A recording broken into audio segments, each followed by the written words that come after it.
Arrest her. She's refused to obey FAA orders. Those are the words a white flight attendant speaks into her radio, pointing at a 14-year-old black girl sitting quietly in seat 3A. The girl's crime. Trying to study on her laptop, asking to use the bathroom existing while black at 30,000 feet. Handcuffs clicking around small wrists. Tears streaming down a child's face. Shoulders shaking with sobs as airport police officers escort her off the plane. Racially profiled, discriminated against, targeted for nothing more than the color of her skin. And there she is, the flight attendant, standing in the background, with her arms crossed, that smug smirk plastered across her face. She thinks she's won. She thinks this black child will just disappear into the system. Another statistic. Another life ruined by racism in uniform. But wait, she thought she could get away with racial discrimination. She had no idea who she was dealing with. Let me tell you exactly how this story of prejudice and justice unfolds. Welcome back to Unheard Truth Stories. If you're new here, you've just joined a community dedicated to truth, justice, and survival. Show some love by clicking the like and subscribe button. Before we dive deeper into this story, drop a comment. Where are you watching from, and what time is it for you right now? This is Zoe Taylor. She's 14 years old. Honor roll student, straight A's debate team. Captain at her middle school. And today is the biggest day of her life. But she has no idea that she's about to become another statistic. Another black child targeted by entrenched racism. It's 6:00 in the morning in their small apartment in Brooklyn. The place is modest, cramped even, but it's clean and filled with love. Zoe is in her bedroom meticulously packing her debate materials into her worn backpacks. She's going through her note cards one more time, lips moving silently as she practices her opening statement. Her mother, Diana Taylor, walks past Zoe's room. She's already in her nurse scrubs, and God, she looks exhausted. Dark circles under her eyes like bruises, her shoulders sagging under the weight of another double shift. Zoe looks up from her notes and her heart sinks a little. "Mum, you look tired. Are you working again tonight?" Diana forces a smile, but it doesn't quite reach her eyes. "Baby, someone's got to pay for that laptop. Those debate camps. Your future." Zoe glances at her desk where that laptop sits. A brand new MacBook Pro $3,000. Her mother had worked 6 months of double shifts to save up for it. 6 months of coming home at midnight, too exhausted to eat, falling asleep in her scrubs. This is what sacrifice looks like in black families. Working twice as hard, getting half as much, doing everything right, and still being viewed as suspicious. On the shelf above Zoe's bed, there's a framed photo, a family photo from when Zoe was maybe 5 or 6. But the strange thing, her father's face is turned down, pressed against the wood. Zoe's finger hovers over the frame, and Diana notices. Her expression softens, but there's pain there too. Raw and real. "Your father?" "He has his reasons for not being around," Diana says quietly. Bitterness creeps into Zoe's voice, sharp and cutting. "He's probably too busy being important." Diana moves quickly, crossing the room to cup Zoe's face in both hands. Her touch is gentle but firm. "Don't say that. He loves you. Sometimes love looks different than we expect." Zoe wants to argue, wants to say that real love shows up, but she bites her tongue. She's learned that lesson young, bite your tongue. Don't make waves. Another lesson black children learn too early. Diana pulls her daughter close one more time, breathing in the scent of her hair. "You're going to that championship and you're going to show them exactly who you are. You belong everywhere, Zoe. Don't let anyone tell you different. Those words, you belong everywhere." Diana has to say them because she knows the world will tell her daughter the opposite every single day. An hour later, Zoe is on the subway heading to JFK Airport alone, clutching the strap of her backpack like a lifeline. Her laptop inside her dreams, inside everything her mother has sacrificed for, inside that bag. She's nervous. She's excited. She's a 14-year-old black girl traveling alone, which means she's vulnerable in ways white children never have to think about. She has no idea that her entire world is about to be turned upside down. Zoe's mind drifts to her father as the subway rattles through the underground tunnels. Michael Taylor. She knows his name, has seen his face in photographs, but his actual presence in her life has been fleeting.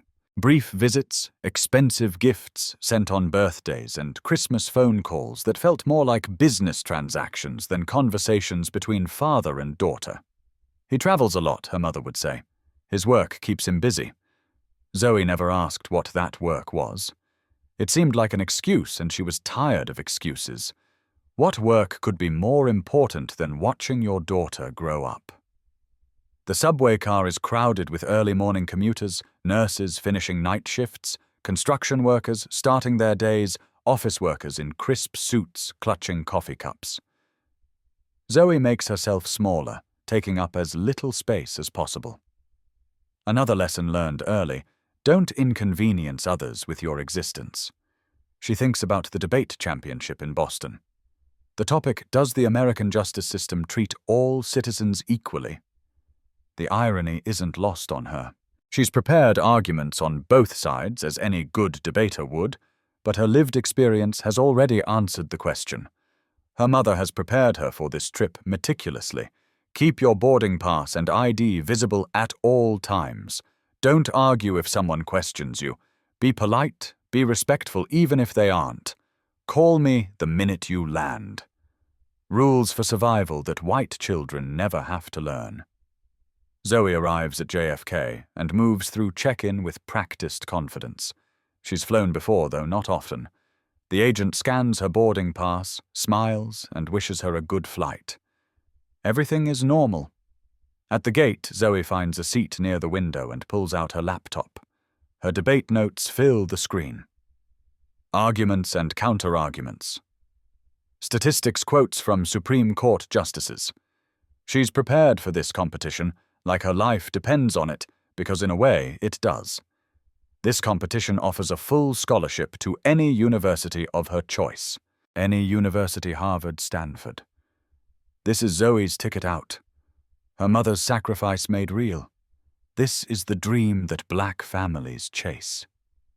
Education is the great equalizer, or so they're told. Boarding begins for flight 447 to Boston. Zoe gathers her things, slings her backpack over her shoulder, and joins the line. She's so focused on her notes still running through her opening statement in her head that she doesn't notice the woman at the aircraft door, the flight attendant checking boarding passes. But that flight attendant notices her, and she doesn't like what she sees. Her name is Heather Wilson. 35 years old, blonde hair sprayed into absolute submission makeup, perfect nails, perfectly manicured uniform, pressed and crisp.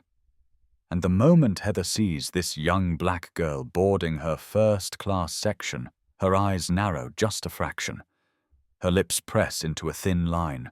Racial bias kicks in immediately. Zoe hasn't said a word, hasn't done anything wrong, but in Heather's mind she's already a problem, already suspicious, already someone to watch. This is what racial profiling looks like in real time. This is what implicit bias looks like. This is what prejudice looks like when it wears a uniform and a smile. She leans over to her colleague, another flight attendant named Julia Rodriguez, and whispers, her voice dripping with suspicion. Watch 3A closely. Julia glances at the boarding pass in Heather's hand, then at Zoe. She's just a kid, Heather snaps back. Just watch her. No explanation needed. They both know what Heather means. Watch the black girl. Zoe makes her way down the aisle to the first-class section, completely oblivious. She finds her seat, 3A window seat, between an elderly Hispanic woman with kind eyes and a middle-aged white businessman already absorbed in his newspaper. The elderly woman, Mrs. Ramirez, offers a warm smile. Big trip for you, sweetie Zoe. Returns the smile, polite and shy. Yes, ma'am. Debate championship. Oh, how wonderful. You must be very smart." Before Zoe can respond, a shadow falls over her. She looks up. Heather is looming over her arms crossed. "Boarding pass and ID." Zoe blinks, confusion flickering across her face. She just showed her boarding pass at the door, and she watched at least a dozen white passengers board without being asked for their IDs. But she complies because that's what black children are taught from birth. Comply. Don't make waves. Don't give them a reason. Keep your hands visible. Say yes, ma'am, and no, sir. Do everything right, and maybe, just maybe, you'll make it home safe. She digs into her backpack and pulls out her school ID, hands it over along with her boarding pass. Heather examines both documents slowly, deliberately taking her time, making Zoe squirm in her seat. This is a power play. This is discrimination disguised as procedure. This is what it means to be black in America. Constantly having to prove you belong, prove you have a right to exist in spaces that weren't designed for you. "First time in first class?" Heather asks, her voice dripping with insinuation. "No, ma'am." Zoe answers quietly, though it's a lie. This is her first time in first class. Her father had purchased the ticket, had it delivered to her with a note, "For my champion. Arrive in style." It was the first gift from him that had actually meant something to her. Not just expensive, but thoughtful. An acknowledgement of her achievement. Heather's eyes narrow. She clearly doesn't believe Zoe. "Well, just so you know, there are certain expectations in first class. Certain standards of behavior." Mrs. Ramirez shifts in her seat, clearly uncomfortable with the interaction. "I'm sure the young lady knows how to behave herself." Heather ignores her, keeps her eyes locked on Zoe. "Just make sure you follow all crew instructions immediately. We don't tolerate disruptions up here." The businessman on the aisle seat lowers his paper slightly, looking between Zoe and Heather with a furrowed brow. Zoe feels her cheeks burn with humiliation. She hasn't done anything wrong, hasn't said anything, hasn't even settled into her seat yet, and already she's being treated like a criminal. "Yes, ma'am," she murmurs, because what else can she say? Heather finally hands back the documents and moves away, but not before giving Zoe one last suspicious look. The message is clear. "I'm watching you." The boarding continues around Zoe as she tries to make herself as small as possible in her seat. Mrs. Ramirez pats her hand gently.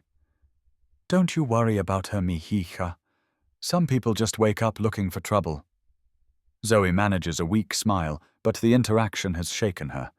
She was so excited about this flight, about sitting in first class, about having the space and quiet to review her notes one last time before the competition.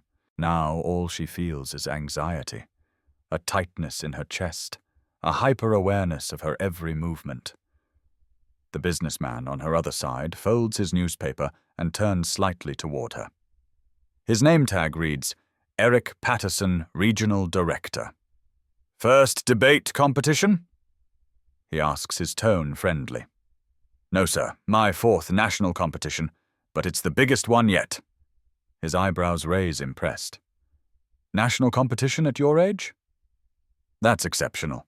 Something in Zoe relaxes just a fraction. Normal conversation, being treated like a person, not a problem. "Thank you. I've been on the debate team since 6th grade. What's the topic?" "Does the American justice system treat all citizens equally?" Mr. Patterson laughs, but there's no humor in it.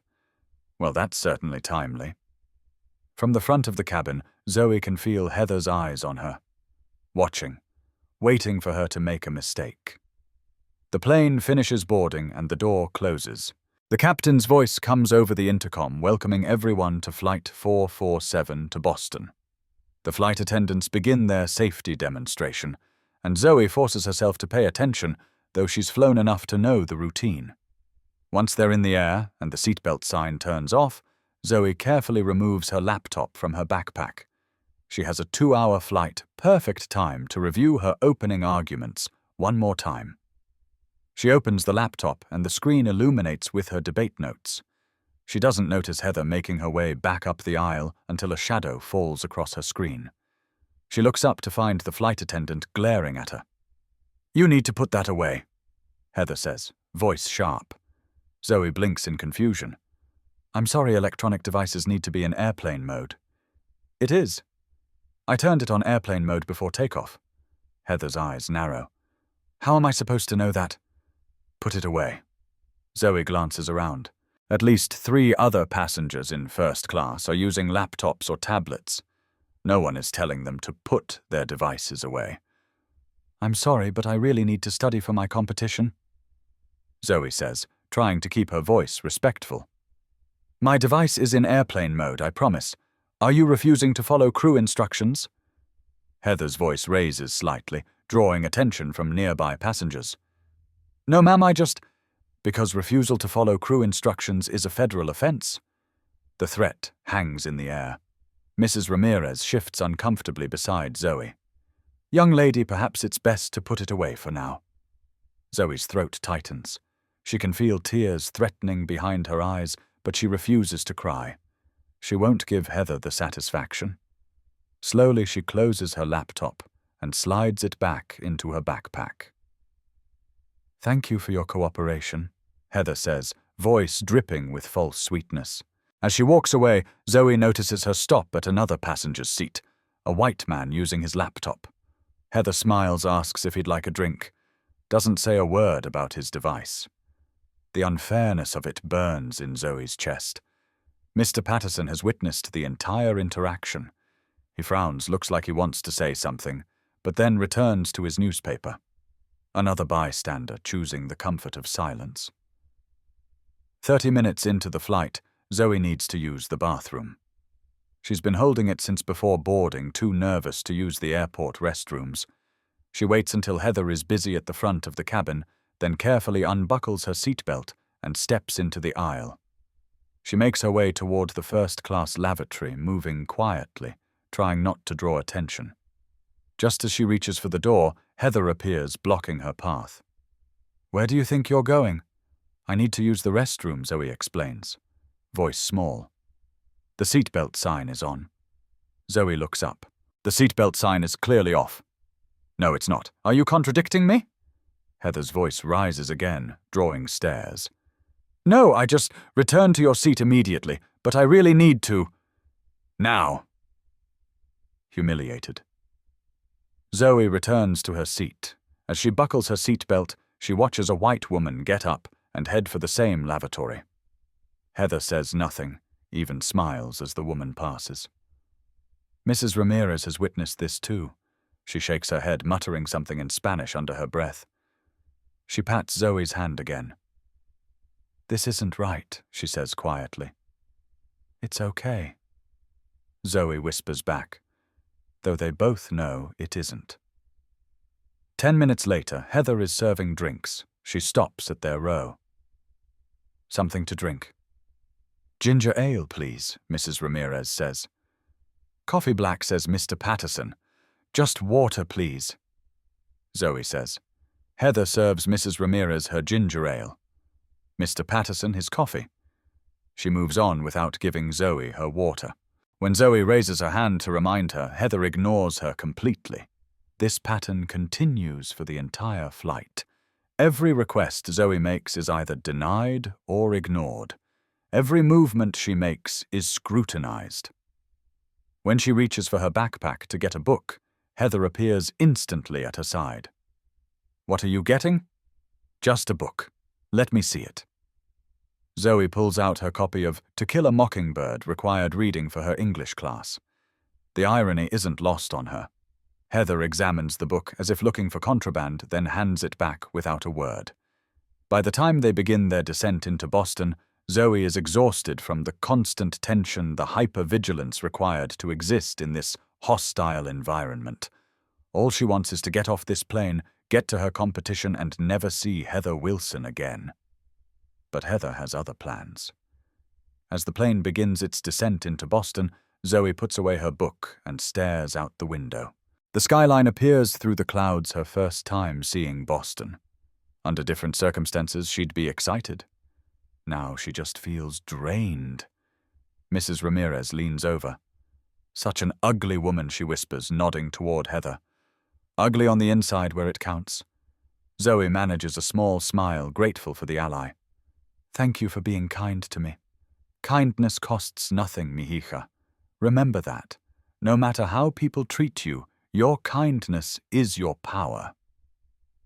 The plane lands with a bump and taxis to the gate. The seatbelt sign dings off and passengers begin gathering their belongings. Zoe waits patiently, knowing first-class passengers will disembark first. She reaches for her backpack under the seat in front of her. As she does, her elbow accidentally nudges her empty water cup, the one Heather finally brought her after Mrs. Ramirez complained, and it tips over. Nothing spills. It was empty. But Heather, who seems to have been watching Zoe's every move, appears instantly. "Look what you've done!" she says loudly. Zoe blinks in confusion. "I'm sorry, it was just an accident. You've created a mess. The cleaning crew will have to deal with this." Mrs. Ramirez intervenes. There is no mess. The cup was empty. Heather ignores her. This is exactly the kind of behavior I've been watching for. Disruptive, careless. Mr. Patterson finally speaks up. "That's enough. The girl hasn't done anything wrong. Sir, I'm trying to do my job here. This passenger has been disruptive throughout the entire flight." "That's simply not true," Mrs. Ramirez says. "I've been sitting next to her. She's been nothing but polite." Other passengers are watching now. Some look uncomfortable, others annoyed, though it's unclear whether their annoyance is directed at Zoe or at Heather for causing a scene. "I need you to remain seated," Heather says to Zoe, her voice loud enough for the entire cabin to hear. "The captain would like to speak with you before you disembark." Zoe's stomach drops. Why I haven't done anything wrong? That's not for you to decide. The other passengers begin to file off the plane.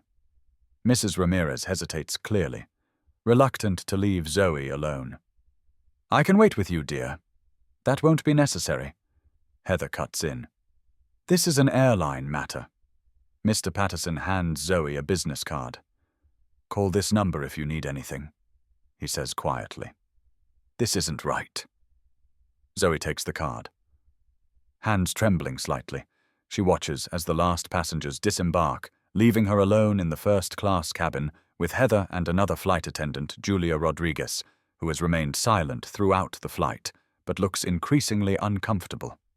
"Julia, please inform the captain that we have a disruptive passenger," Heather says. Julia hesitates. "Heather, she's just a kid. Maybe we should—" "Do your job, Julia. This passenger has been defiant and disruptive throughout the entire flight. The captain needs to be informed and security needs to be called." Julia's eyes meet Zoe's, briefly an apology there, but not enough courage to stand against Heather. She disappears into the cockpit. Zoe sits alone in her seat, heart pounding. She thinks about texting her mother but doesn't want to worry her. Besides, this is all a misunderstanding. It has to be. They can't arrest her for existing for accidentally knocking over an empty cup. Can they? The cockpit door opens and Captain Thomas Williams emerges. He's a tall, middle-aged white man with graying temples and a serious expression. He looks between Heather and Zoe. What seems to be the problem?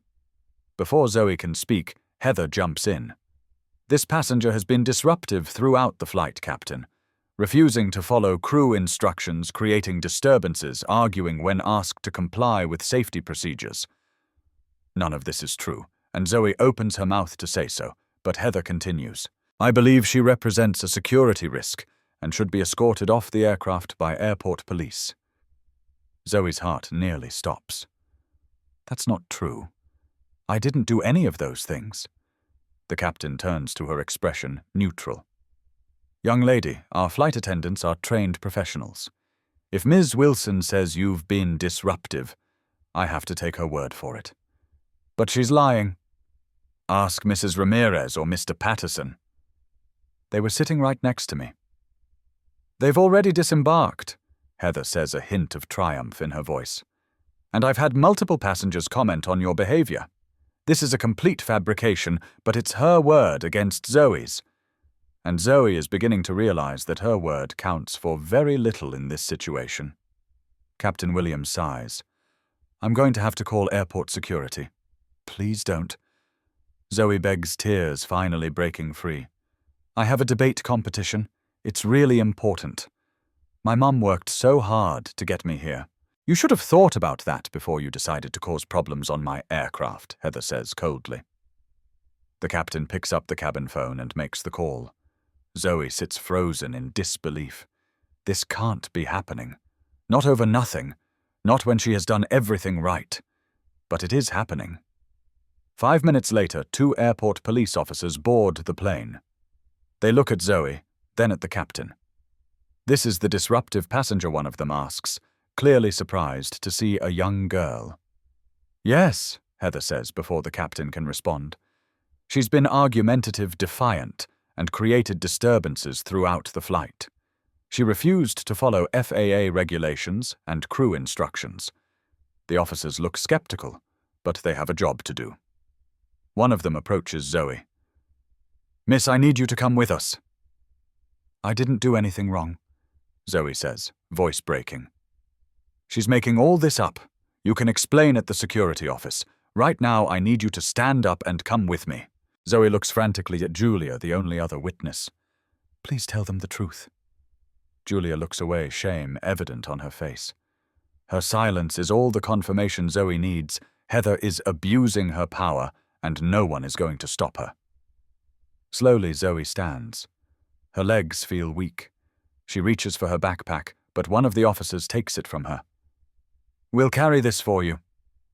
They escort her toward the exit.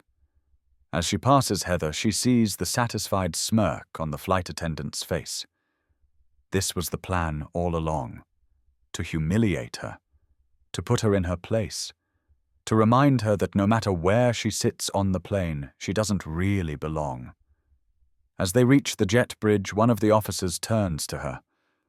I'm going to have to handcuff you. It's procedure. Please. Zoe begs. I'm just a kid. I didn't do anything wrong. I'm sorry, miss. It's procedure for all disruptive passengers. The cold metal closes around her wrists. The click of the handcuffs seems to echo down the empty jet bridge. Tears stream down her face as they lead her through the terminal, past staring passengers, past people holding up phones to record the spectacle. A 14-year-old black girl in handcuffs. Just another day in America. Zoe's vision blurs with tears as the officers march her through Boston Logan International Airport. Every eye seems to be on her. Whispers follow in her wake. Phones record her humiliation. She keeps her head down, trying to become invisible, but the handcuffs make that impossible. Please, she tries again with the officers. There's been a mistake. I didn't do anything wrong. The older officer, a white man in his 50s, keeps his expression neutral. We're just following procedure, miss. Once we get to the security office, you can explain your side of things.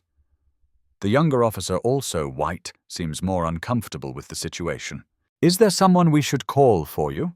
A parent or guardian? Zoe thinks about her mother working her shift at the hospital in Brooklyn.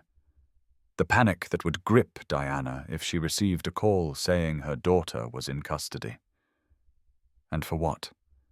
For existing while black? No, she says quietly. I don't want to worry my mom. People continue to stare as they pass. Zoe catches snippets of conversation. What did she do? Must be serious if she's in cuffs. So young. These kids today. Her debate competition starts in 2 hours. She'll never make it now. All her preparation, all her mother's sacrifices, all for nothing. Because one flight attendant decided she didn't belong in first class. They reach the security office, a small, windowless room with harsh fluorescent lighting. The officers remove her handcuffs and motion for her to sit in a plastic chair across from a metal desk. One officer places her backpack on the desk, but doesn't return it to her. Wait here. Someone will be in to take your statement shortly. They leave, closing the door behind them. Zoe rubs her wrists where the handcuffs chafed her skin. She's alone in a strange city, in a security office, treated like a criminal. And she has no idea what's going to happen next. Outside the office, Captain Williams and Heather are giving their statements to a security supervisor. Through the thin walls, Zoe can hear fragments of their conversation, repeatedly disruptive. Heather's voice confident and clear. A potential security risk. The captain's deeper tone. Refused to comply with multiple instructions. Heather again. Lie after lie. And Zoe has no way to defend herself. No witnesses, no evidence. Just her word against theirs. And in this situation, her word counts for nothing. She thinks about Mrs. Ramirez, about how the elderly woman had tried to stand up for her. About Mr. Patterson, who gave her his business card, but ultimately walked away. About Julia Rodriguez, who knew the truth, but said nothing. All the bystanders who saw what was happening and chose not to get involved. This is how injustice persists, not just through the actions of people like Heather, but through the silence of those who know better. Zoe's thoughts turn to her mother, to all the lessons Diana has taught her. Hold your head high. Know your worth. You belong everywhere. But what good are those lessons in a world determined to remind her of her place? And then she thinks of her father. The man whose face is turned down in their family photos. The man who sends expensive gifts, but isn't there for the everyday moments. The man who bought her a first-class ticket, but isn't here to protect her from the consequences of sitting in that seat. Time passes. 10 minutes. 20. Zoe sits alone, forgotten in the security office. Her competition draws closer, her future slipping away with each passing minute. Outside, a commotion begins. Raised voices, hurried footsteps. Zoe can't make out what's happening, but something has changed in the atmosphere. There's a tension in the air, an electric current of anxiety. The door to the security office suddenly opens. A black security officer she hasn't seen before enters. His badge reads, Marcus Collins, Senior Security Officer. Zoe Taylor.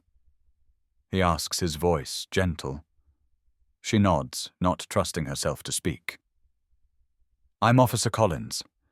There seems to be some confusion about what happened on your flight. Can you tell me your side of the story? Finally, someone willing to listen. Zoe takes a deep breath and tells him everything. The initial suspicion, the denied bathroom visit, the laptop, the empty cup, the fabricated accusations. Marcus listens without interrupting his expression, growing more troubled as she speaks. And you're here alone for a debate competition? Yes, sir. It starts in less than 2 hours now. I'm going to miss it. Marcus checks his watch, frowning. Let me see what I can do. Sit tight. He leaves, closing the door again. Through the wall, Zoe hears his voice join the conversation outside, firm and authoritative. She can't make out the words, but there's a different energy now. Something has shifted. 5 more minutes pass. Then the door opens again. This time it's not Officer Collins who enters. It's a man Zoe has seen only in photographs for the past 8 years. Tall, imposing, dressed in an impeccable suit that probably costs more than everything in their Brooklyn apartment combined.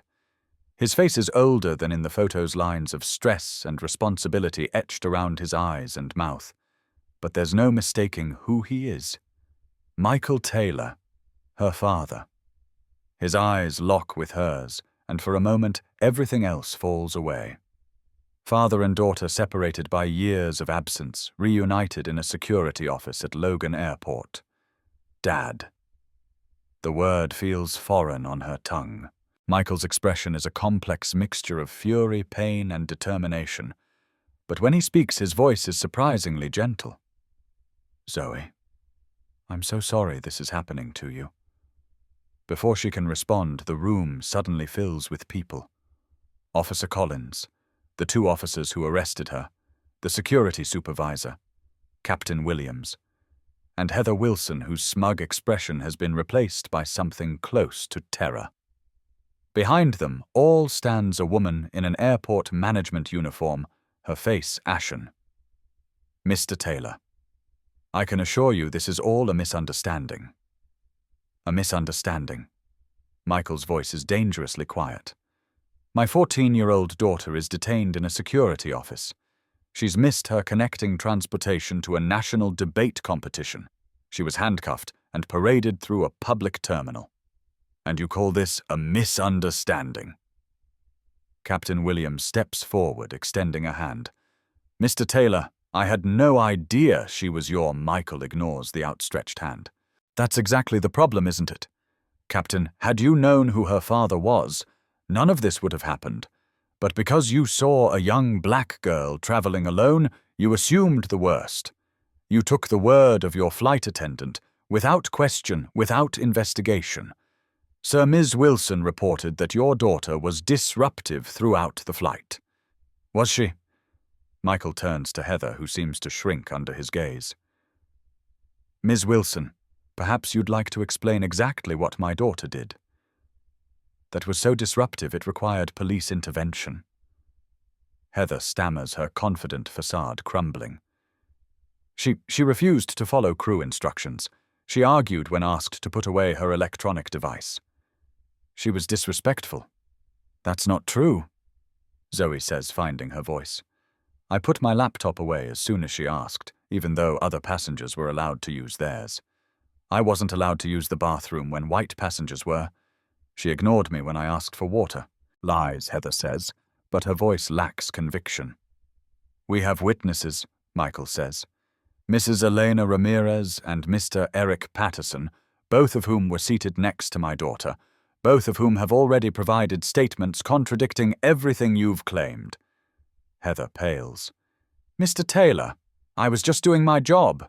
Your job is to ensure the safety and comfort of all passengers, Ms. Wilson, not to engage in racial profiling, not to abuse your authority, not to fabricate accusations against a child. I didn't. I've already reviewed the preliminary security footage from the gate area, and aircraft Marcus Collins interjects. It supports Ms. Taylor's account. Heather looks frantically around the room, seeking an ally. She finds none. Even Captain Williams has taken a step away from her, distancing himself from what now appears to be a clear case of discrimination. Michael turns to the airport manager. I want Ms. Wilson suspended immediately pending a full investigation. I want a formal apology from Skyline Airways, and I want my daughter released into my custody right now. Of course, Mr. Taylor. Right away. The manager turns to Officer Collins. Process Ms. Taylor's release immediately. As the room empties, leaving just Michael, Zoe, and Officer Collins, Zoe finally asks the question that's been burning in her mind.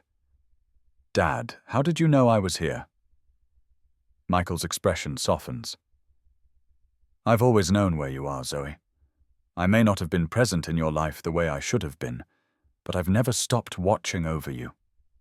It's not a satisfying answer, not by a long shot. But it's a beginning. A crack in the wall that has separated them for so long. Officer Collins hands Zoe her backpack. You're free to go, Ms. Taylor. I'm sorry for what happened to you today. Thank you for listening to me, Zoe says quietly. That's my job. Marcus replies, to serve and protect everyone equally. Some of my colleagues need a reminder of that. Michael checks his watch. Your debate competition starts in 90 minutes. We won't make it if we drive. It's okay, Zoe says, though her heart sinks. It's not your fault. No, it's not. Michael agrees. But that doesn't mean we can't fix it. He turns to Officer Collins. Marcus, can you arrange for Ms. Wilson to be escorted to the helipad? I want her to witness this. Marcus nods, a slight smile playing at his lips. With pleasure, Mr. Taylor.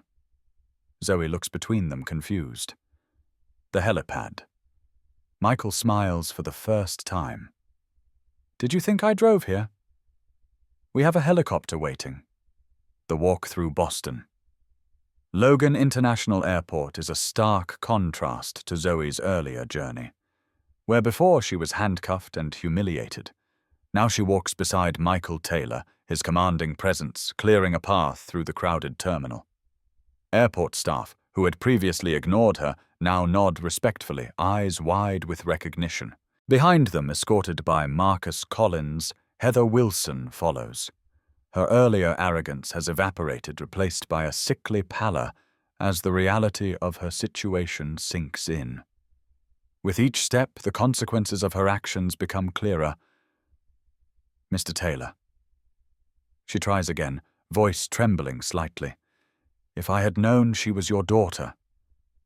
Michael stops so abruptly that Heather nearly collides with him. He turns his expression carved from stone. That's precisely the problem, Ms. Wilson. You shouldn't need to know who someone's father is to treat them with basic human dignity. He turns to Zoe. This is the lesson America still hasn't learned. That the measure of how we treat the most vulnerable among us children, minorities, the poor, reveals the true character of our society. Heather's eyes dart around, seeking escape. I was just following protocol. Were you, when you ignored my daughter while serving drinks to white passengers, when you allowed others to use electronic devices but forbade her? When you denied her bathroom access while permitting others? Which protocol instructed you to do that? Heather has no answer. Marcus Collins steps forward. Mr. Taylor, the helipad is this way. They continue through the terminal, past curious onlookers and airport staff who seem to suddenly recognize the chairman of Skyline Airways. Whispers follow in their wake. That's Michael Taylor, the airline guy. What's he doing here? Isn't that the flight attendant who had that black kid arrested? The public nature of this confrontation is precisely what Michael intended. Heather's humiliation mirrors what she put Zoe through, but where Zoe was innocent, Heather's public reckoning is the consequence of her own actions.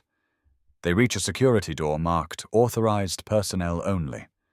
Marcus swipes a keycard and holds the door open. Beyond it lies a corridor leading to the tarmac, and beyond that, a helipad, where a sleek black helicopter waits, rotors already spinning. Skyline Airways logo emblazoned on the side. Your transportation, Mr. Taylor, Marcus says. Unable to hide a smile. Heather stares at the helicopter, then at Michael. Realization dawning. You're not just a passenger. No, Ms. Wilson, I'm not. I'm the chairman and largest shareholder of Skyline Airways, the company whose uniform you've disgraced today. The color drains completely from Heather's face. Mr. Taylor, please, I didn't know. That's the third time you've said that, and it still doesn't matter. Whether I'm the chairman or a janitor, my daughter deserves to be treated with dignity, as does every passenger who boards our aircraft. He turns to Marcus. Officer Collins, I trust you'll ensure Ms. Wilson is escorted back to the terminal. I believe your supervisor wants to take a more detailed statement about today's events. With pleasure, sir. Michael turns to Zoe. Ready for your first helicopter ride? Despite everything, Zoe feels a smile tugging at her lips. Really, we have a debate championship to get to. As they walk toward the helicopter, Zoe glances back over her shoulder. Heather stands watching them, her future crumbling before her eyes as Marcus speaks into his radio, presumably summoning additional security personnel. The helicopter pilot sees them approaching and gives a quick salute. Mr. Taylor. Right on schedule, sir. Thanks, Roberto. Change of plans. We need to get to Massachusetts Bay High School as quickly as possible. Yes, sir. We can be there in 15 minutes. Michael helps Zoe into the helicopter, shows her how to buckle the safety harness, hands her a headset to wear over the noise of the rotors. As they lift off, Zoe watches Boston Logan International Airport grow smaller beneath them. Somewhere down there, Heather Wilson is facing the consequences of her actions. Somewhere down there, a system that failed Zoe is being forced to acknowledge its failings. Through the headset, Michael's voice comes clear. I owe you an explanation, Zoe. Many explanations, actually. About why I've been absent. About why I've kept my distance. Zoe adjusts her microphone. Mom always said you had your reasons. Your mother is an extraordinary woman. More forgiving than I deserve. He looks out the window, gathering his thoughts. 8 years ago, I received a death threat. Not the first in my career, but this one was different. More detailed, more personal. It mentioned you by name. Zoe's breath catches. This was not what she expected. The FBI investigator advised me to distance myself from you and your mother, to maintain separate residences, separate lives, to protect you both by keeping my connection to you as invisible as possible. His hands clench into fists on his knees. It was the hardest decision I've ever made. But your safety, your life was worth any sacrifice. Why didn't you tell me? Tell us your mother knows. We decided together that you were too young to carry that burden, that you should have as normal a childhood as possible. He meets her eyes. I've watched you grow up through photos, through videos your mother sends. I've attended your debate competitions in disguise, sitting in the back, leaving before you could see me. I've read every report card, every teacher's comment, every achievement. That's why you knew about the competition today, Zoe realizes. I've never missed one, and I never will again. The threat was neutralized last month. The FBI gave me clearance to reconnect with you publicly. I was planning to come to your home next week to explain everything. Today just accelerated the timeline. The helicopter banks gently beginning its descent toward a playing field adjacent to Massachusetts Bay High School. Zoe can see people pointing up at them, shielding their eyes from the sun. I know I've missed too much. Michael continues. I know trust is earned, not given, but if you'll let me, I'd like to start making up for lost time. Zoe doesn't answer immediately. The pain of his absence can't be erased by a single explanation, no matter how legitimate. But there's something healing in knowing he wasn't absent by choice, that he was watching, caring, protecting from a distance. I'd like that, she says finally, but I still have questions. A lot of questions. I expect nothing less from a champion debater. Michael smiles. And I promise to answer every one of them. But right now, you have a debate to win. The helicopter touches down on the field. Through the window, Zoe can see students and teachers gathering at a safe distance, phones out recording this unexpected arrival. Ready to make an entrance? Michael asks. Zoe grins. I think I already have. As the helicopter's rotors slow, a small crowd gathers at the edge of the playing field. Teachers trying to maintain order, students recording with their phones, all watching in amazement as Michael Taylor, the famous chairman of Skyline Airways, helps his daughter from the helicopter. Zoe straightens her jacket, suddenly conscious of her appearance after the ordeal at the airport. Her eyes are probably still red from crying, her hair disheveled from the helicopter ride. But then she remembers her mother's words. Hold your head high. Know your worth. And so she does. She walks across the field beside her father, head high, back straight, moving with a confidence born of surviving what could have broken her. A woman in a blazer hurries toward them, clipboard in hand, expression caught between awe and confusion. Mr. Taylor. I'm Amanda Winters, the debate competition coordinator. We weren't expecting. We didn't know. Ms. Winters. Michael extends his hand. I apologize for the dramatic entrance. There was an unfortunate incident at the airport that delayed my daughter. I wanted to ensure she arrived in time for her competition. Ms. Winters shakes his hand, still looking dazed. Of course, of course. Zoe Taylor, right? From Brooklyn Prep. We have you scheduled in the third preliminary round, which starts in... She checks her watch, 20 minutes. Perfect, Zoe says, relief washing through her. She made it. Despite everything, she made it. Is there somewhere my daughter can prepare? Michael asks. A quiet room, perhaps? Yes, absolutely. We have preparation rooms set up in the East Wing. I'll show you. As they follow Ms. Winters toward the school building, Zoe notices the stares, the whispers. Word is spreading quickly about who just arrived in a helicopter. Under normal circumstances, this kind of attention would make her uncomfortable. But after what she's been through today, a few curious stares hardly register. Inside the school, Ms. Winters leads them to a small classroom designated as a preparation space. You'll be debating in room 203 at 11:30. Your opponent will be Nathan Goldstein from Westridge Academy. The topic, as you know, is, does the American justice system treat all citizens equally? The irony isn't lost on any of them. Thank you, Ms. Winters, Zoe says politely. I'll be ready. When the coordinator leaves, closing the door behind her, Zoe turns to her father. I need to review my notes. Of course. Michael sits in a desk at the back of the Rutumstau, giving her space. Pretend I'm not even here. Zoe removes her laptop from her backpack, the same laptop Heather had forced her to put away, the one her mother worked 6 months of double shifts to buy. She opens it, finds her debate notes, begins reviewing her arguments. But the words swim before her eyes. Her mind keeps returning to the airport, to the handcuffs, to Heather's smug face, to the system that would believe a white woman's lies over a black child's truth. To all the Mrs. Ramirez's and Mr. Pattersons who saw what was happening, but whose protests came too late or too quietly to matter. Her original arguments about inequality in the justice system feel academic, now theoretical. She has lived the reality. She has felt the cold metal of handcuffs on her wrists, has experienced the humiliation of being marched through a public space like a criminal, has known what it is to be powerless in the face of authority. Michael watches her from across the room, recognizing the emotion in her expression.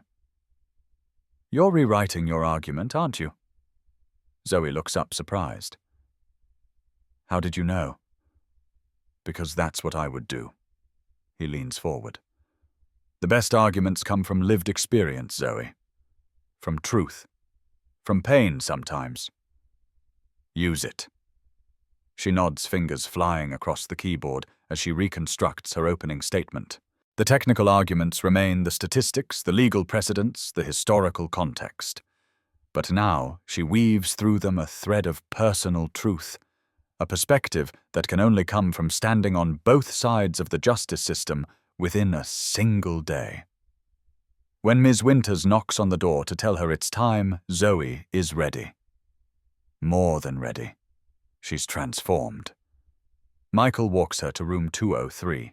Before she enters, he places a hand on her shoulder. You don't need luck. You have something more powerful. Truth. Zoe takes a deep breath and walks into the debate room. Her opponent, Nathan Goldstein, is already at his podium, a tall, confident boy in a blue blazer. The judges sit at a table to the side, expressions neutral as they review their scoring sheets. Ms. Winters introduces both debaters, explains the rules, and then the coin toss determines that Zoe will go first. She steps up to the podium, places her notes before her, and looks out at the audience. She sees her father in the back row, watching intently. She sees unfamiliar faces, teachers and students and parents. And in her mind's eye, she sees Heather Wilson, Captain Williams, the officers who handcuffed her. The question before us, she begins, voice clear and strong, is whether the American justice system treats all citizens equally. 3 hours ago, I was handcuffed and detained at Boston Logan International Airport. My crime existing while black in a first-class seat. A murmur runs through the audience. This is not the academic opening they expected. I could stand here and quote statistics about racial disparities in arrests, sentencing, and incarceration. I could cite legal scholars on the history of discriminatory practices in law enforcement. I could reference Supreme Court cases that have shaped our understanding of equal protection under the law. And I will do all of those things. She pauses, making eye contact with the judges. But first I want to talk about what justice means in America today. Not in theory, not in textbooks, but in reality. In the lived experience of a 14-year-old black girl traveling alone, whose right to occupy space was questioned, whose word was dismissed, whose dignity was violated until it was discovered that her father was a powerful man. For the next 6 minutes, Zoe delivers the most powerful argument of her young life. She weaves together her personal experience with the broader structural issues connecting her individual story to the patterns of inequality that shape American justice. She is passionate but precise, emotional but evidence-based.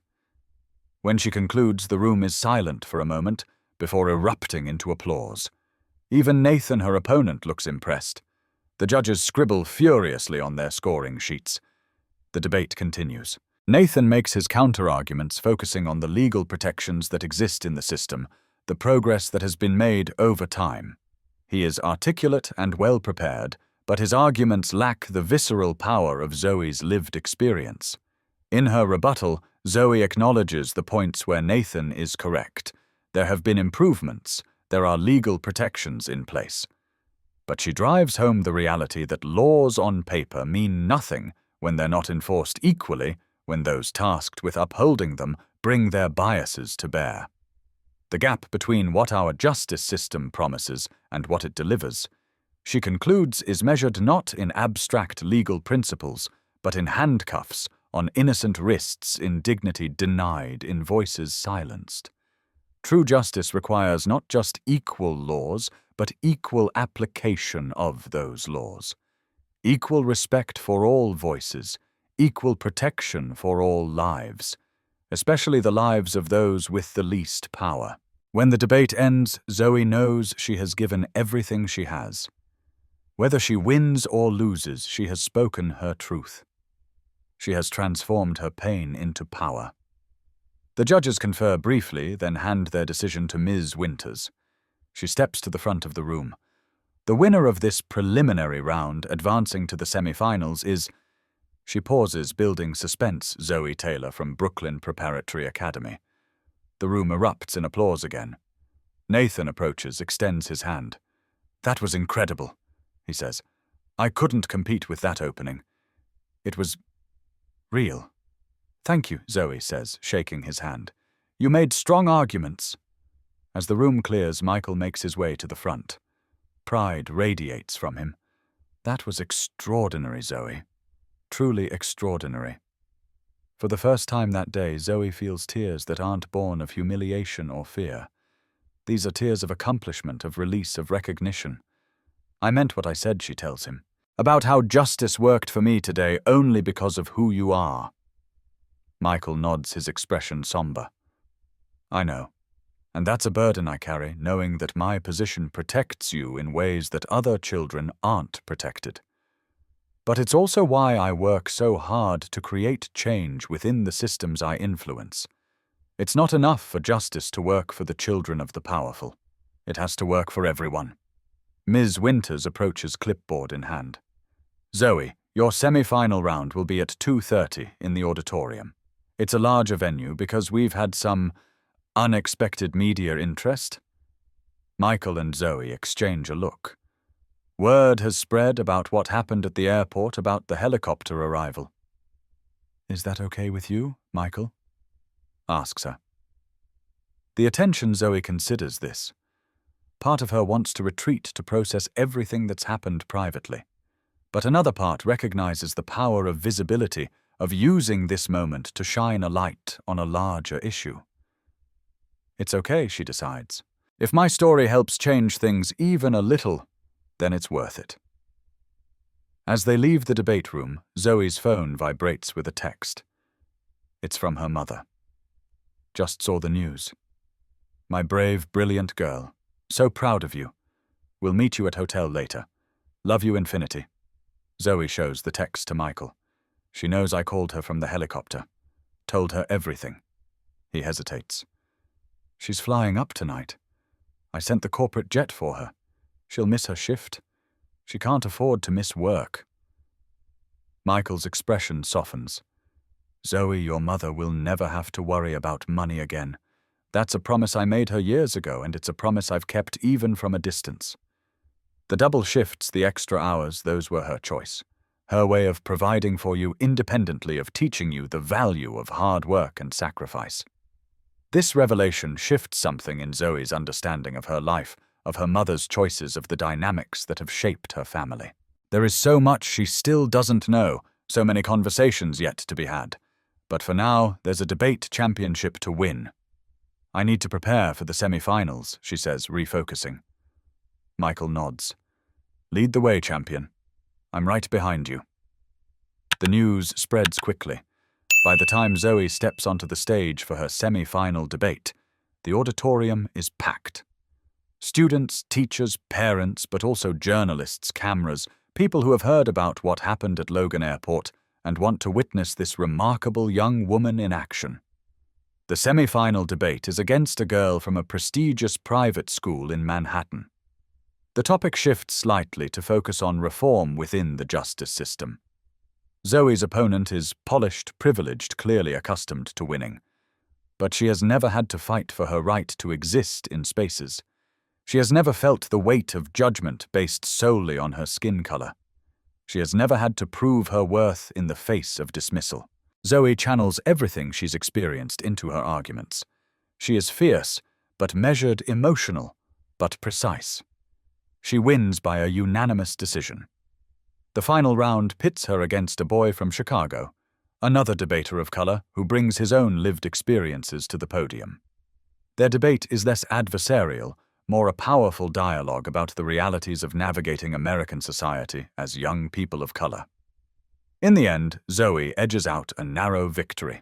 She stands on stage, trophy in hand, cameras flashing, reporters calling out questions. Michael joins her, placing a protective arm around her shoulders. I'm only answering questions about the debate competition, Zoe announces firmly.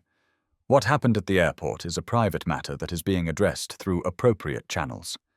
A reporter persists. Ms. Taylor, can you confirm that you were handcuffed and detained due to racial profiling? Zoe pauses, considers.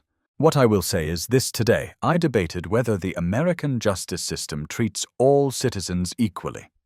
My lived experience informed my arguments, and the judges found those arguments compelling enough to award me first place. Another calls out, Mr. Taylor, will Skyline Airways be issuing a statement about the incident? Michael steps to the microphone. Skyline Airways is conducting a thorough investigation into what occurred today.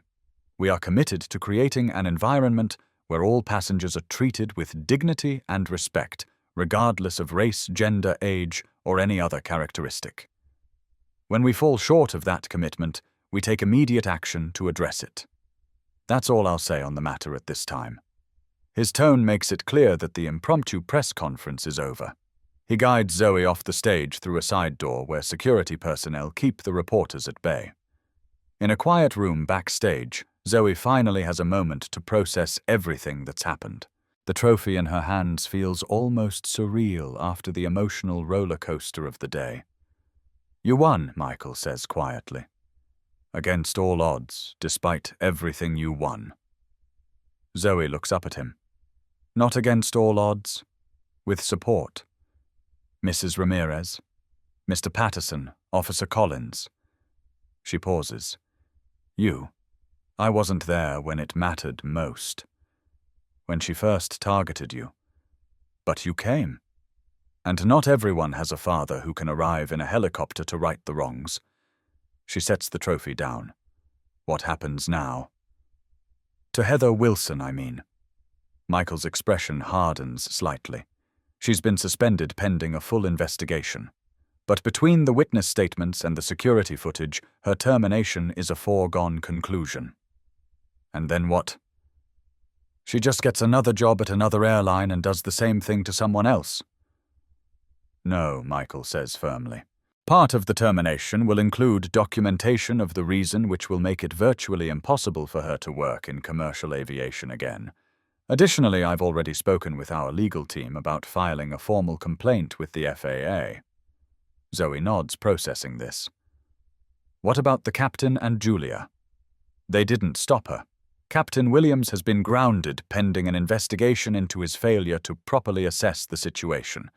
Ms. Rodriguez will undergo additional training and will be on probation, but her acknowledgement of her failure to intervene and her willingness to provide a truthful statement will be taken into consideration.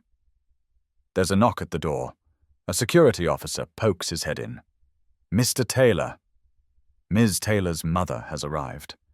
Diana Taylor enters still wearing her nurse's scrubs, clearly having come straight from work. Her eyes find Zoe immediately, and she crosses the room in 3 quick strides, gathering her daughter into a fierce hug. "My baby," she whispers, holding Zoe tight. "My strong, brilliant girl." Zoe melts into her mother's embrace, inhaling the familiar scent of hospital antiseptic and the lavender lotion Diana always uses. For the first time since the nightmare began on the plane, Zoe feels completely safe. Over her mother's shoulder she watches as Michael observes them, a complex mix of emotions crossing his face. He is both insider and outsider in this moment, connected to them by blood and love, separated by years of absence. Diana finally releases Zoe and turns to Michael. There's a moment of tension of unspoken history passing between them. Then Diana steps forward and embraces him too. "Thank you for being there for her today," she says quietly. "I should have been there sooner," he responds. "For both of you." Diana steps back. "You're here now. That's what matters." She looks between them. "Both of my champions in one room. I never thought I'd see the day." There's another knock at the door. Ms. Winters enters carrying a large envelope. "Zoe, the judges asked me to give you this. It's official confirmation of your scholarship. As national champion, you have a full ride to any university of your choice." Zoe takes the envelope with trembling hands. This was what she had worked for, what her mother had sacrificed for. A future limited only by her ambitions, not by financial constraints. "Harvard Law School, here I come," she says, a smile breaking through the exhaustion. Diana laughs, wiping away tears. "Always aiming for the stars." And reaching them, Michael adds pride evident in his voice. Ms. Winters clears her throat. "There's also—" Well, there are several reporters outside, and some news vans. The story about what happened at the airport has gone viral. They're asking for interviews. Zoe looks at her parents. "What should I do?" Diana defers to Michael, who considers carefully. "That's entirely up to you, Zoe. If you want to speak out, I'll support you.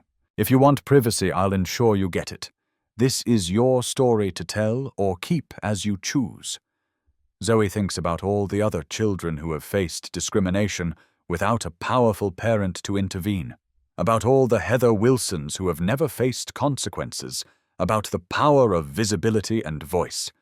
"I want to speak," she decides, "not about all the details, those are private, but about the larger issue, about what it means to be judged based on your skin color, about justice and who it serves."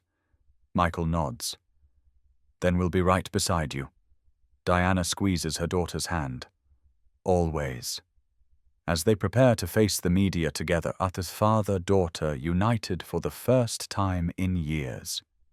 Zoe realizes that something has shifted within her. The pain of what happened on that plane hasn't disappeared. The injustice still burns. But she is no longer just a victim of that injustice. She is a voice against it, a witness, a champion not just of debate, but of truth.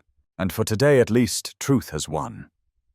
The semi-finals and finals of the debate championship are a blur of intensity for Zoe. Despite her exhaustion, despite the emotional whiplash of the day, she finds herself performing at a level she never has before. There's a clarity that comes from lived experience, a depth to her arguments that theoretical knowledge alone could never provide. In the semi-finals, she faces Alexandra Reynolds, a polished debater from Westmount Academy in Manhattan. Alexandra arrives with color-coded notes, designer clothes, and the confidence of someone who has never been told she doesn't belong. When Alexandra argues that the justice system has built-in protections against bias, Zoe counters with the reality that those protections are only as effective as the humans implementing them. The law may be blind, Zoe argues, but those enforcing it see in full color.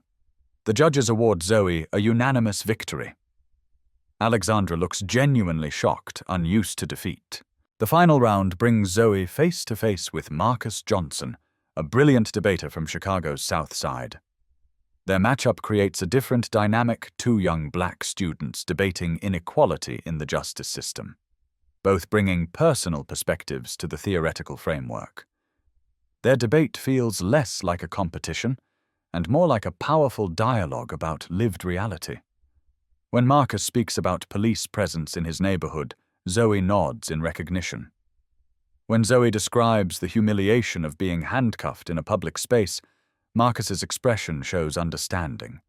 In the end, Zoe edges out a narrow victory, the judges citing her exceptional use of both personal narrative and empirical evidence. Standing on the stage with the championship trophy in her hands, cameras flashing, reporters calling out questions, Zoe feels a strange sense of unreality. Just hours ago, she was in handcuffs being marched through Logan Airport like a criminal. Now she's being celebrated as a champion, her voice valued, her perspective respected. The contrast is dizzying.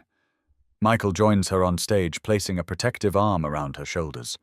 His presence beside her sends a clear message to everyone watching.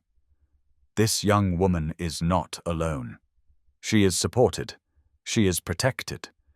Despite repeated questions from reporters about the airport incident, Zoe maintains her composure and her boundaries. She redirects the conversation to the substance of the debate itself, to the larger issues of inequality that affect millions of Americans every day. "What happened to me today is not unique," she says when pressed. "What's unique is that I had resources and support that many don't have." The real story isn't about me. It's about all the people who experience discrimination without cameras present, without powerful advocates, without the ability to make their voices heard. As they leave the auditorium, navigating through the crowd of well-wishers and reporters, Zoe clutches her trophy and scholarship certificate. Physical proof that despite everything, she prevailed. Despite the system working against her, she succeeded. In a quiet moment backstage, Michael watches as Zoe examines her trophy, tracing the engraved words with her fingertips, "National Champion." "How does it feel?" he asks. Zoe considers this. "Complicated," she admits. "I'm proud of winning, but I keep thinking about how close I came to not even being here. If you hadn't shown up, but I did," Michael says gently. "And while that matters for you today, what matters more is what we do about all the children who don't have someone who can show up in a helicopter." Zoe nods, understanding perfectly. System change, not just individual intervention. Exactly. There's a knock at the door, and Diana enters, still in her nurse's scrubs, having come straight from the hospital after Michael sent the corporate jet for her. Her face lights up at the sight of Zoe with her trophy. "My champion," she says, gathering Zoe into a fierce hug. For a moment, they are just a family celebrating their daughter's achievement. The complexity of their relationships, the years of separation, the pain of absence, all of it fades into the background, replaced by the simple joy of this moment. But reality soon intrudes. Ms. Winters, the competition coordinator, knocks tentatively. "Zoe."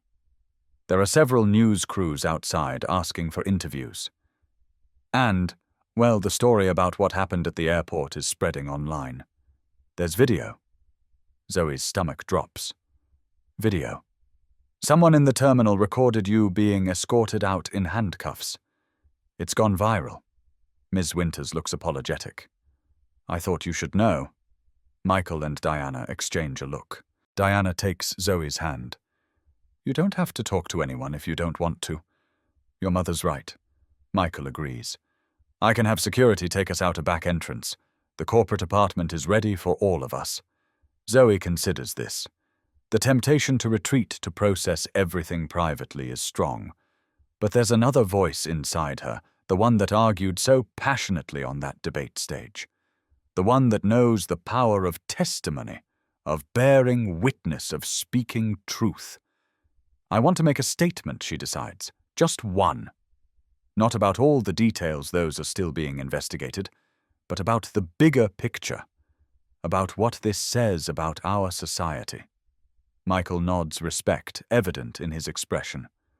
I'll have our PR team draft something. No, Zoe interrupts. I want to speak for myself. In my own words. She looks between her parents. But I want both of you with me. Diana squeezes her hand. We're right here, baby. Always, Michael adds. When Zoe steps outside to face the media, flanked by her parents, she is no longer just a 14-year-old girl who experienced discrimination. She is a champion twice over, once for her debate victory and once for her refusal to be silenced. The cameras flash microphones thrust forward. Zoe takes a deep breath and begins to speak. Today I experienced two different Americas. In one I was handcuffed and humiliated for existing while black in a first-class seat. In the other I was celebrated for my voice and my ideas on a debate stage. The distance between these two Americas is measured not just in hours, but in access, in power, in who is present to bear witness. Her voice grows stronger as she continues. I won my debate by arguing that our justice system doesn't treat all citizens equally. I didn't know I would be providing such vivid evidence for my own case. She pauses.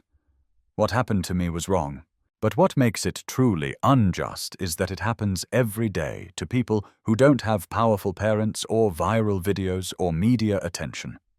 She gestures to her parents standing solid beside her. I was lucky. My father arrived in time to intervene. My mother raised me to know my worth regardless of how others treat me. But justice shouldn't depend on luck or connections. It should be the birthright of every American. She takes a final breath. I won a debate championship today, but the real victory will come when no child, regardless of their skin color, has to debate whether they'll be treated with basic human dignity. With that, she steps back, declining further questions. The statement is enough, powerful, concise, focused not on her individual experience, but on the larger pattern it represents. As they walk away from the media scrum toward the waiting car that will take them to Michael's corporate apartment, Diana wraps an arm around Zoe's shoulders. You know what I'm thinking right now, she asks. What that Harvard Law School isn't going to know what hit it when you arrive. For the first time all day, Zoe laughs, a sound of pure joy breaking through the tension and trauma. That's still 4 years away, Mom. Trust me, Michael says, opening the car door for them. They're already not ready. 3 days after the debate championship, Zoe sits in the living room of her Brooklyn apartment. The same apartment that had seemed so small, so modest compared to what she imagined her father might have. Now she sees it differently, as a space filled with love, with sacrifice, with the quiet dignity her mother has maintained through years of single parenthood. The framed photo on the shelf has been turned right side up. Michael's face now visible, part of the family narrative once again. On the coffee table sits her debate trophy, alongside a stack of newspapers and magazines. Her story has captured national attention, igniting conversations about racial profiling, about privilege, about the dual realities many Americans navigate daily. Diana enters from the kitchen carrying mugs of hot chocolate. Your favorite? She says, handing one to Zoe. With extra marshmallows? Thanks, Mom. Zoe takes a sip, the familiar sweetness, a comfort after days of intensity. Diana settles beside her on the couch. How are you feeling? Really, Zoe considers this. Still processing, I guess. It all happened so fast. The discrimination, Dad showing up, winning the championship, the media attention. I haven't had time to really feel it all. That's normal, Diana assures her. When something traumatic happens, sometimes our minds need time to catch up with our experiences. It wasn't all traumatic, though, Zoe points out. Some of it was transformative. In a good way. She glances at the upright photo. Having Dad back. Winning the championship. Knowing I can speak up and people will listen. You've always had that power, Zoe. The world just needed a reminder to pay attention. There's a knock at the door. Diana rises to answer it, revealing Michael on the threshold. He's dressed more casually than Zoe has ever seen him, in jeans and a simple button-down shirt. In his hands, he carries a thick folder and a small gift bag. Right on time, Diana says, stepping back to let him in. Michael enters, his eyes finding Zoe immediately. There's still a hesitancy in his movements around her, a carefulness born of knowing he has years of absence to make up for. "How's our champion today?" "Better," Zoe says honestly. "Still processing, but better." Michael sits across from them, placing the folder and gift bag on the coffee table. "I have some updates I wanted to share in person." Zoe straightens, attentive. "About Heather Wilson. Among other things." He opens the folder. "Ms. Wilson has been formally terminated from Skyline Airways. The investigation confirmed everything you reported, plus additional incidents with other passengers that were never properly addressed. So she just gets fired." "That's it, no," Michael says firmly. "The termination includes documentation that will prevent her from working in commercial aviation again. Additionally, the Massachusetts State Attorney's Office is reviewing the case for possible civil rights violation charges, and our legal team has prepared a civil suit on your behalf should you choose to pursue it." Zoe absorbs this. Justice taking shape, consequences materializing. What about the captain and Julia Rodriguez? Captain Williams has been suspended for failure to properly assess the situation and will be required to complete extensive retraining before being considered for reinstatement. Ms. Rodriguez has been placed on probation and will undergo additional training. Her willingness to eventually speak truthfully about what she witnessed was taken into consideration. He continues turning a page in his folder, but the individual consequences are just the beginning. The board has approved a comprehensive overhaul of our training programs, focusing specifically on implicit bias and racial sensitivity. We're establishing an independent oversight committee to review passenger complaints with special attention to potential discrimination cases. Zoe nods, processing the information. Individual accountability matters, but structural change is equally important. We're also creating a scholarship program. Michael continues for underrepresented students interested in aviation and transportation careers. The first recipient has already been selected, a young woman from Chicago who experienced a similar incident last year but didn't have the resources or platform to fight back. Diana reaches for Zoe's hand, squeezes it. "See, already making a difference." Michael slides the gift bag across the coffee table toward Zoe. "This is for you, not to make up for anything. Nothing could do that, but as a promise for the future." Zoe opens the bag cautiously, pulls out a small velvet box. Inside is a delicate silver necklace with a pendant shaped like wings. "It's beautiful," she says, genuinely touched. "Thank you." "The wings symbolize freedom," Michael explains. "Freedom to soar, to speak to, exist without constraints. It's what I want for you, what I've always wanted even when I couldn't be present to say so." Zoe slips the necklace around her neck, feeling the cool weight of the pendant against her skin. A tangible reminder of her father's presence, of his commitment to remain in her life. "There's one more thing," Michael says, pulling a final document from his folder. "This is the deed to this apartment. It's been transferred to your mother's name. The mortgage has been paid in full." Diana gasps softly. "Michael, you didn't have to." "Yes, I did," he says firmly. "It's not charity, Diana. It's what I should have done years ago. It's what I promised you when we agreed to live separately for Zoe's safety. No more double shifts, no more exhaustion. Your talent deserves better." Tears well in Diana's eyes. "I don't know what to say." "Say you'll finally pursue that nurse practitioner degree you've been putting off?" Michael suggests. Say you'll take care of yourself with the same devotion you've shown our daughter. Our daughter.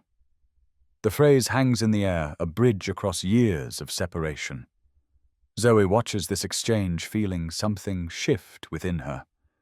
The anger she has carried toward her father for so long, the sense of abandonment of being less important than his career, begins to transform into something more complex. Not forgiveness exactly. Not yet. But understanding. A willingness to create space for a new narrative. So what happens now, she asks. With us, I mean. Michael meets her gaze directly. That's up to you, Zoe. I'd like to be part of your life, a real part, not just financial support from a distance. But I know trust is earned, not given. I know I've missed too much. You have. Zoe agrees, her honesty gentle but unflinching. Birthday parties, school plays, debate tournaments, everyday moments. I have, Michael acknowledges, and I can't get those back. But I can be here for what comes next, Harvard, law school, whatever path you choose. If you'll let me. Zoe doesn't answer immediately. The wound of his absence can't be healed in a single conversation with a single explanation, no matter how legitimate. But there's something healing in knowing he wasn't absent by choice, that he was watching, caring, protecting from a distance. I'd like to try, she says finally. One day at a time. Relief washes over Michael's face. That's all I can ask for. Diana watches them, tears still shimmering in her eyes. My two stubborn, brilliant people, she says fondly. Finally in the same room, finally talking. We get it from you, Zoe points out, making them all laugh. The tension breaks, replaced by something tentative but hopeful. Not a fairy tale reconciliation, but a beginning. A commitment to honesty, to healing, to creating a new kind of family narrative. Michael stays for dinner. They order pizza, sit around the small kitchen table, begin the slow work of getting to know each other again. Zoe shares stories of her debate competitions, of her dreams for Harvard law, of the social justice work she hopes to do. Michael listens intently, asking questions, absorbing the details of the daughter he's watched from afar for too long. As the evening winds down, as Michael prepares to leave for his hotel, promising to return tomorrow and the day after. And the day after that, Zoe finds herself standing before the now upright family photo. I kept turning it down, she admits quietly. Every time Mom would set it right. Diana comes to stand beside her, because I never wanted you to forget his face, even when it hurt to see it. Michael joins them, forming a small semicircle before the shelf. I looked at your photo every day, he says. On my phone. On my desk. Everywhere I went. You were never out of my thoughts, Zoe. Never out of my heart. Zoe doesn't respond, but she doesn't turn the photo down either. It remains upright, visible part of the story they're all still writing. As Michael leaves, promising to return the next day, Zoe steps onto the small balcony of their apartment. The Brooklyn night spreads before her, lights, twinkling lives unfolding in countless windows. Somewhere out there are other children facing discrimination, other Heather Wilsons abusing their power, other systems failing those they're meant to protect. But tonight, in this small corner of the world, one story has begun to change. One family has begun to heal. One voice has been amplified. And Zoe Taylor, debate champion, daughter, survivor, knows exactly how she will use that voice in the days and years to come. 6 months later, a video appears on a popular social media platform. It opens with a split screen on one side, the viral footage of Zoe being led through Logan Airport in handcuffs. On the other, Zoe standing at a podium accepting a Youth Leadership Award. Zoe's voice narrates over both images. 6 months ago, I experienced 2 different Americas within a single day. In one, I was criminalized for existing while black in a first-class seat. In the other, I was celebrated for my voice and my ideas. The distance between these two Americas isn't just a matter of hours, it's a matter of access of power, of who is present to bear witness. The video cuts to Zoe sitting in what appears to be her bedroom in Brooklyn. Books line the shelves behind her. The debate trophy sits visible on her desk. The silver wing pendant hangs around her neck. My name is Zoe Taylor, and I'm launching a new initiative called Witness and Speak. It's a program that provides legal support, media training, and advocacy skills to young people who have experienced discrimination but lack the resources to fight back. The video shows clips of Zoe meeting with other young people working with lawyers, speaking at community events. What happened to me was wrong, but what makes it truly unjust is that it happens every day to people who don't have powerful parents or viral videos or media attention. Justice shouldn't depend on luck or connections. It should be the birthright of every American. The video concludes with information about how to support the initiative, how to report incidents of discrimination, how to become part of the solution. In the comments section, thousands of voices respond. Some share their own stories of discrimination. Others offer support, resources, solidarity. A movement begins to take shape, one testimony at a time. At Skyline Airways headquarters, Michael Taylor shows the video to the board of directors. "This is my daughter," he says, pride evident in his voice. "And this is the future of our commitment to equity and justice."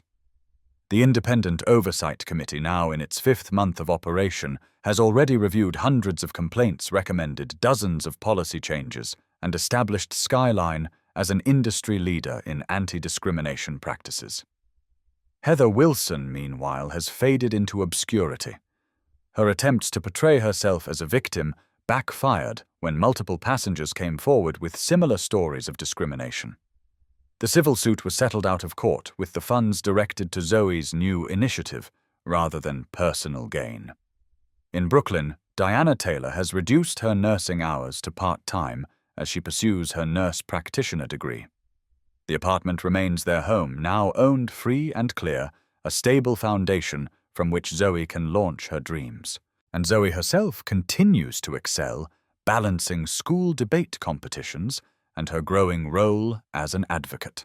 The Harvard acceptance letter arrived early, a special scholarship created specifically to recognize her unique combination of academic excellence and social impact. Michael visits weekly, sometimes more often. The relationship remains a work in progress, complex and imperfect, but genuine in its commitment to healing. On a particularly significant evening, after Zoe has just returned from speaking at a national conference on youth leadership, the three of them sit together in the living room. The family photo, now joined by newer images, stands proudly on the shelf. "I got a letter today," Zoe says, pulling an envelope from her bag. "From a girl in Michigan. She was profiled at a shopping mall, handcuffed, humiliated. She saw my video, used the resources we provided, and fought back. The security company has changed their policies. The guard was fired. She's starting her own local advocacy group." Diana squeezes her daughter's hand. "One story at a time. One voice at a time," Michael adds. "One witness at a time," Zoe concludes. Outside Brooklyn continues its eternal rhythm. Inside, in this small apartment filled with books and dreams and hard-won wisdom, a family that was fractured by fear has been reunited by courage. A young woman who was silenced by discrimination has found her voice in advocacy. A story that began with handcuffs has transformed into a narrative of liberation. And Zoe Taylor, her silver wings catching the light as she leans forward to embrace her future, knows that this is just the beginning. If this story moved you, if it made you recognize the injustice that exists in our everyday spaces, hit that subscribe button. Share this video with everyone you know. These stories need to be told. These truths need to be spoken. Have you ever witnessed discrimination and spoken up? Or stayed silent when you should have spoken? Share your experience in the comments below. Let's build a community of people committed to justice, real justice.